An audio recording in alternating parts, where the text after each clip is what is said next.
আসসালামু আলাইকুম। আজকে আমি নিয়ে আসলাম কাটলেট নাকি কাবাব। কিছুদিন আগে আমি একটা ভিডিও আপলোড করেছিলাম, ছোট্ট একটা ক্লিপ। সেটাতে বলেছিলাম কাটলেট নাকি কাবাব। তো সেটারই ডিটেলস আজকে দেখাবো। এখানে আমি কি নিয়েছিলাম সেটা বানাতে। আলু, চিকেন, কাঁচামরিচ, ধনেপাতা আর হচ্ছে পেঁয়াজ আর গরম মশলার গুঁড়া।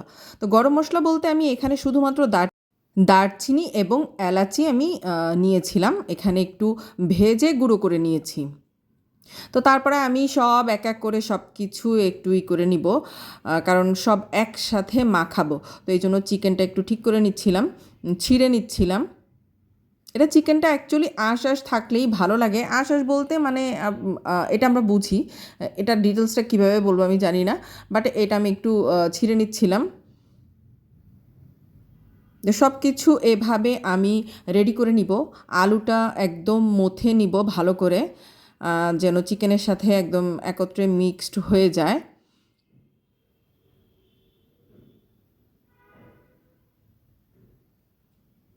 এক এক করে আমি সব কিছুই রেডি করে নিব। চিকেনটা একটু টাইম লাগে। আর চিকেনটা একটু বলে রাখি, চিকেনটা আমি একটু আদা জিরা বাটা আর হলুদের গুঁড়ো, লবণ দিয়ে আমি একটু সেদ্ধ করে নিয়েছিলাম।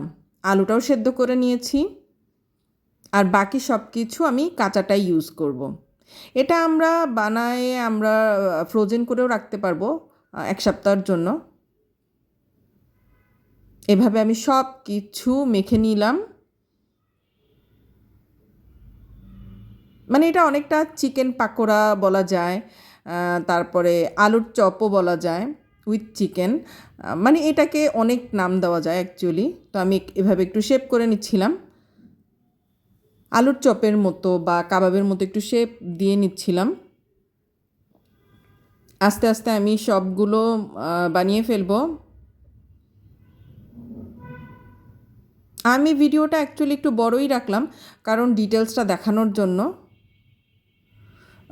এই জন্য দেখাচ্ছি কারণ এই জিনিসটা আমি 2011-তে মেবি 2011-তে আমি টিভি থেকে শিখছিলাম এই জিনিসটা। টিভিতে রান্নার ভিডিও দেখতাম আমি মাঝে মাঝে। তখন তো অ্যান্ড্রয়েড ফোন বা এইভাবে ইউটিউব এত অ্যাভেলেবেল ছিল না। তো আমি টিভিতে মাঝে মাঝে রান্নার প্রোগ্রামগুলো দেখতাম। তো সেখান থেকেই শিখেছিলাম, তারপর থেকেই আমি বানাই এটা। তো আমি একটা ডিম ফেটে নিচ্ছিলাম, কারণ এটা বানানোর সাথে সাথেই আমার বাসার লোকদেরকে ভেজে দিতে হয় গরম গরম, একদম সাথে সাথেই খাবে এটা বানানোর। তো কয়েক পিস ভাজবো আমি এখন ডিমের মধ্যে চুবিয়ে, এগুলো গরম তেলে দিয়ে দিব এখন। তো তারপর থেকে 2011-র পর থেকে এটা আমি প্রচুর বানাই। এটা বাচ্চাদের টিফিনেও দেই মাঝে মাঝে। আর এটা আমি সবাইকে মানে সবাই পছন্দ করে আমাদের বাসার, আমার শ্বশুরবাড়ি, বাবার বাড়ি, যেটাই বলেন, সবাই খুবই পছন্দ করে। এটা আমি সবাইকে বানিয়ে খাওয়াই। তো সবাই জানে যে এটা অনেক মজার।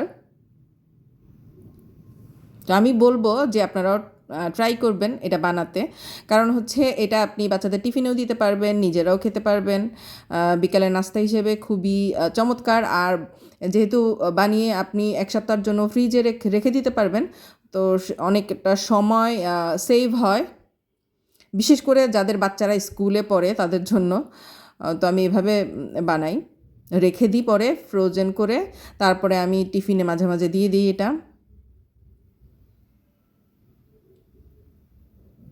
এভাবে একটু লাল লাল করে ভেজে নিব। জালটা একটু কমিয়ে দিতে হবে, কারণ বেশি দিলে পুড়ে যাবে, উপরটা পুড়ে যাবে। তো যাই হোক, এই যে আমার রেডি আমার কাটলেট বা কাবাব। Thank you.